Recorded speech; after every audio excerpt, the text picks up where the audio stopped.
Acordo de manhã para prosear no mundo do campo, as notícias escutar. Vem com a gente em toda a região com o seu programa Paracatu Rural. Tem notícias, informação e o mais importante, sua participação. Programa Paracatu Rural. Programa Paracatu Rural.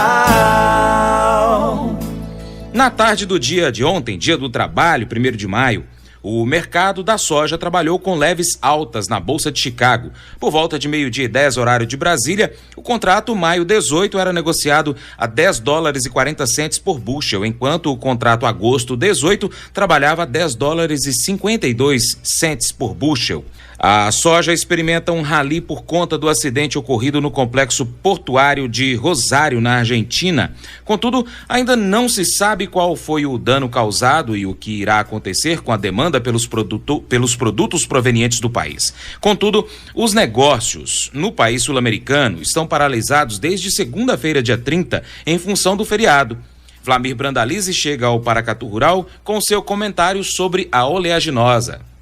Olá, amigo produtor. Aqui é o Brandalize no Minuto do Produtor. E estamos na semana do Dia do Trabalho, homenagem aos trabalhadores, e para isso nós continuamos trabalhando. Não vamos parar. O mundo gira e o agronegócio tem que continuar funcionando. E nesse começo de semana nós tivemos a divulgação do relatório de plantio nos Estados Unidos, com as lavouras da soja começando a ganhar ritmo. As previsões climáticas aí para os próximos dias são favoráveis ao plantio americano, tanto de soja como de milho, e isso vai ser um fator que pesa aí no mercado. Ele vai ser um limitante de novas altas aí nos próximos dias sobre a Bolsa de Chicago. O USDA apontou que a soja americana está com 5% plantado, já está dentro da média histórica, estava com atraso na semana passada, que estava com 2%, mas ela está um pouco abaixo do ano passado, né? Que o ano passado o plantio foi muito rápido, lá estava com 9%. Tem condições de plantar tudo, porque o plantio ideal da soja dos Estados Unidos vai até o final do mês, ainda tem 4 semanas para fechar esse plantio, então tem tranquilidade para chegar lá. O que a gente via aí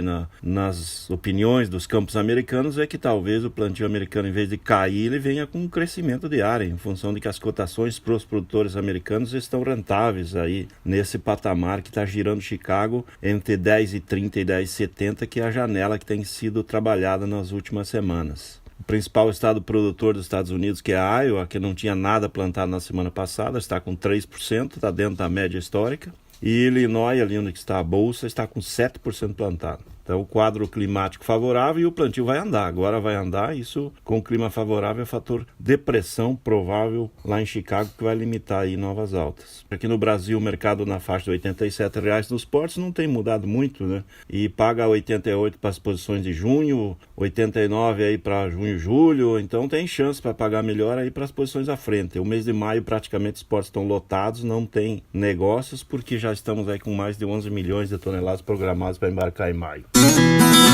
E o preço da carne de frango pode cair ainda mais no Brasil. Em baixa desde o começo do ano, a cotação do produto deve baixar nas próximas semanas, quando o embargo das exportações à Europa será efetivado. Com férias coletivas em 4 frigoríficos, 2 no Paraná e outros 2 em Santa Catarina e Goiás, a BRF tenta reorganizar o fluxo de produção para evitar que uma superoferta no mercado nacional derrube ainda mais o preço do produto. Se para o consumidor a previsão agrada, para indústrias e produtores rurais significa margens menores, em um período de consumo ainda em recuperação e alta do preço do milho, um dos principais insumos do setor. Mercado do milho, Chicago evoluindo também dentro de um parâmetro positivo, porque o plantio, apesar de ter avançado bem nos últimos dias, foi para 17% plantados. Estava abaixo do ano passado, que era 32, e abaixo da média, que é 27. Então ainda continuam comentando que pode ter parte de área de milho indo para a soja aí nessa fase de plantio. O milho, ao contrário da soja, tem o período ideal dele até dia 20 de maio para ser plantado. Então tem 3 semanas pela frente para se plantar cerca de 83% das áreas que faltam. E esses 83% é numa área de 35,6 milhões de hectares, ou seja, é bastante milho para ser plantado. São mais de 30 milhões de hectares para plantar, são 10 milhões de hectares por semana. O quadro brasileiro é de pressão de baixa, poucos compradores, em função de que a safrinha se aproxima, né? E com essa estiagem que tem agora no Mato Grosso do Sul e Paraná, acaba adiantando essas lavouras aí, que vão ter perdas, mas vai ter milho sendo colhido aí. Nas próximas semanas nós vamos ter oferta crescente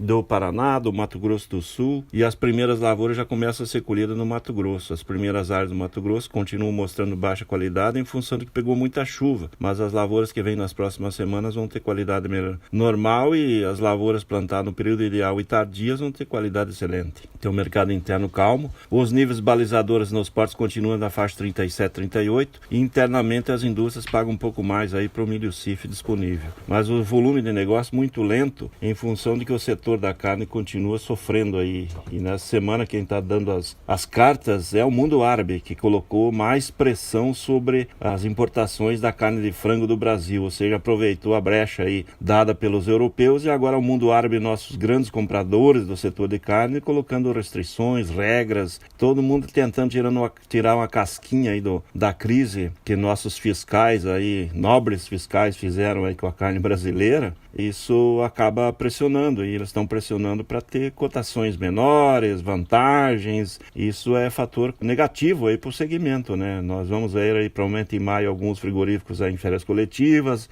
o alojamento de pintos vai ser menor, tudo desfavorável ao setor da carne. Continuaremos líderes mundiais porque nós estamos bem na frente do segundo colocado, do terceiro aí, mas o fator é que vai limitar ganhos maiores, né? Estaríamos num ano positivo de cotações em crescimento, mas no momento todo mundo querendo tirar uma casquinha da crise brasileira, e automaticamente isso vai refletir na demanda de milho, que vai ser um pouco menor aí para o segmento do que estava sendo esperado. Esperava-se crescer aí, e o segmento do setor de ração, com expectativa de produzir aí e consumir 70 milhões de toneladas, hoje já fala em 67, 68, que vai voltar praticamente o que foi o ano passado. Então isso é um fator limitante para milho aí para as próximas semanas, né? Vai vir uma safra grande, o pessoal querendo fazer dinheiro com o milho com boas cotações, nesses patamares de 37, 38 nos portos são cotações boas, e aí nós vamos começar a ver girar aí o mercado interno para o segmento da carne. Internamente a demanda também está meio lenta,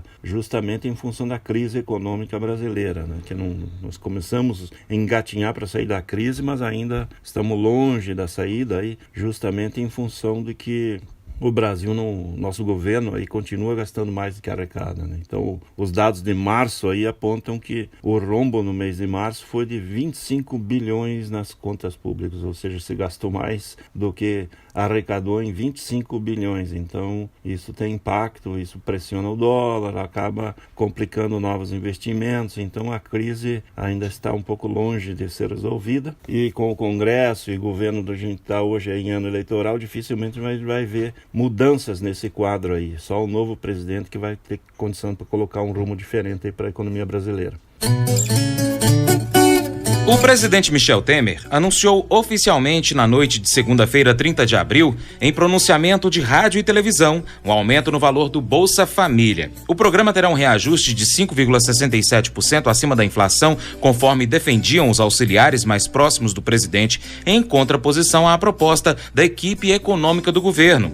O reajuste passa a valer a partir de 1º de julho para 3,8 milhões de beneficiários. De acordo com Vlamir Brandalize, dentre os principais produtos da cesta básica que serão mais consumidos este ano, o arroz e o feijão estão muito baratos ao consumidor, o que não é benéfico aos produtores. No quadro do arroz, estamos chegando ao final da colheita gaúcha, que é a última aí, safra gaúcha na faixa de 8 milhões de toneladas, um pouco abaixo do ano passado, Brasil colhendo cerca de 11 milhões de toneladas, e tudo indica que vai consumir umas 12 milhões e meio de toneladas. Mercado muito fraco do arroz ainda, as cotações muito baixas, o arroz brasileiro é um dos mais baratos do mundo, mas o que a gente está vendo é que a exportação brasileira está começando a ganhar ritmo, né? Já temos mais de 500 mil de toneladas exportadas aí de janeiro a março, e as importações estão um pouco abaixo de 190 mil toneladas, ou seja, estão com um ritmo muito mais forte de exportação do que importação, em função de dólar e do grão, do arroz aqui no Brasil muito barato. É provável que nas próximas semanas vão começar a ter reação no mercado interno do arroz, e isso é feito cadeia, vai do casca ao beneficiado, ao varejo, porque o arroz no varejo está muito barato, então o consumidor pode levar mais, e vai levar mais, né? Esse ano nós estamos um ano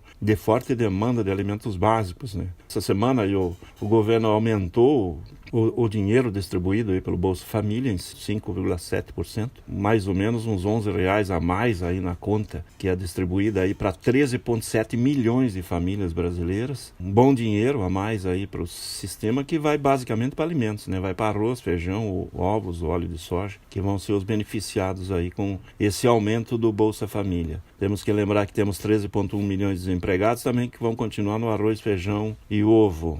Fator positivo aí para o segmento de alimentos básicos, né? Além disso, temos mais de 61 milhões de brasileiros que estão no Serasa, ou seja, com dívidas atrasadas, que também tem que regular o seu orçamento aí dentro do poder de compra e vai para os alimentos básicos. Então é o ano dos básicos, e normalmente ano eleitoral os básicos são favoráveis. Isso ajuda o próprio feijão aí, que está com o mercado um pouquinho mais firme nos últimos dias, níveis de 130, 140, 145, podendo até trabalhar um pouquinho acima para um produto mais nobre, e vai continuar tendo boa demanda, né? E teve perdas aqui na safra do Paraná em função da seca, né? Então isso limita a oferta num ano que tem demanda forte. No quadro geral do arroz também, o mercado na faixa de 35, 34, 35, 36 no Rio Grande do Sul, e não deve mudar nesses próximos dias, mas provavelmente mais ao final de maio em diante nós vamos ter uma pressão positiva para esse segmento. É isso aí, amigo produtor, que foi o Brandalize no Minuto do Produtor. Um grande abraço a todos, até o próximo.